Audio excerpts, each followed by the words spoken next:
خواہ وہ سعودی عربیہ ہے، وہ قطر ہے، یا جو بھی بڑی بڑی ریاستیں ہیں جو اپنے آپ کو اسلام کا دعوے دار کہتی ہیں، ان کو اس بات پر یقیناً افسوس ہونا چاہیے کہ ان کا جو کردار ہے وہ ایک یہود و نصارہ کے سامنے بطور مسلمان اپنا گریبان جان کر دے کے تو ان کو اس کا جواب مل جائے گا۔ خیر، ایموشنل ہونے کی ضرورت نہیں ہے، میں تو ہو رہا ہوں پتہ نہیں کیوں، لیکن میرا نہیں خیال کہ ہمیں ایموشنل ہونا چاہیے۔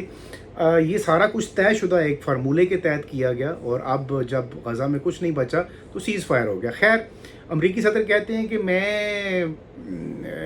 غزہ امن معاہدے میں میرا سب سے امپورٹنٹ کردار ہے، پھر وہ پاکستان کی بھی تعریف کرتے ہیں، پاکستانی وزیر اعظم کو کہتے ہیں کہ آپ بھی آئیں اور تقریر کریں، ان کو دعوت دیتے ہیں۔ ہماری طرف سے جو تقریر ہے وہ آپ کے سامنے آ چکی ہوگی۔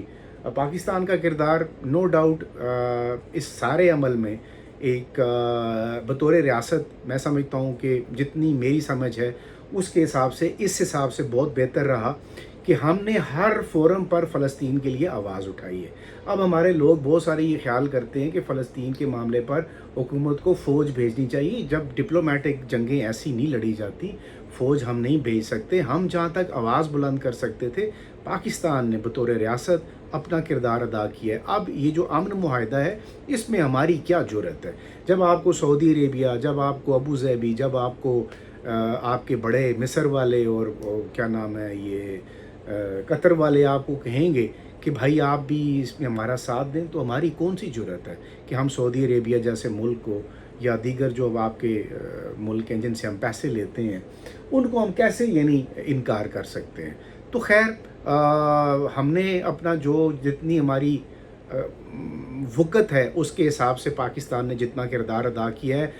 ایز اے گورنمنٹ میں سمجھتا ہوں کہ اس گورنمنٹ کو کافی کریڈٹ جاتا ہے۔ اور پھر آج امن معاہدہ ہو رہا ہے، اور میرے ذہن میں اب یہ پوری 2 سال کی ایک رپورٹنگ کی ایک سٹرنگ ہے، ایک سیریز ہے جس کو میں کور کرتا رہا ہوں، اور پاکستان کے اندر جماعت اسلامی کو کریڈٹ دینا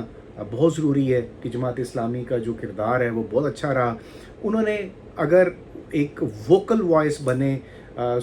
جو فلسطینی عوام کے لیے، اور پاکستان کے ہر شہر میں انہوں نے پروٹیسٹ ریلیز آرگنائز کی،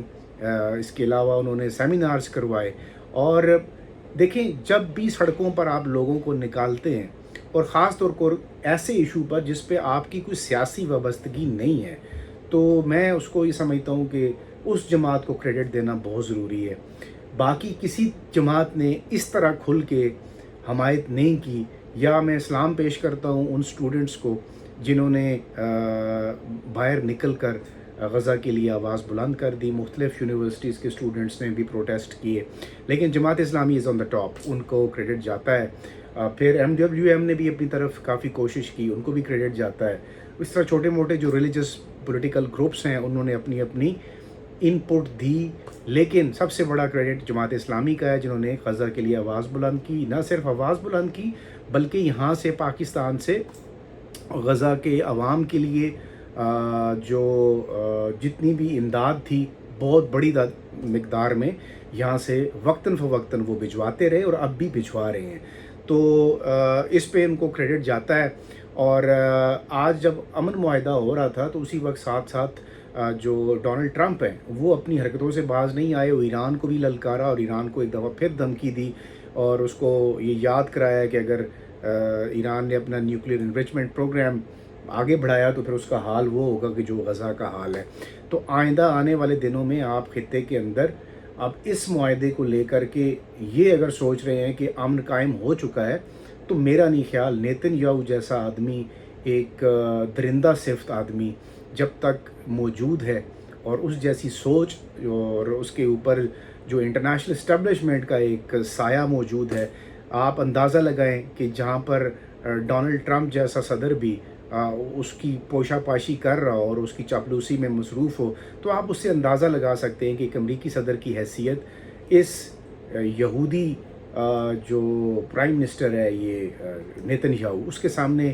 کوئی حیثیت نہیں ہے۔ اور یہ بھی میں سمجھتا ہوں کہ امریکی صدر بھی اسی کا مرہون منت ہے، کیوں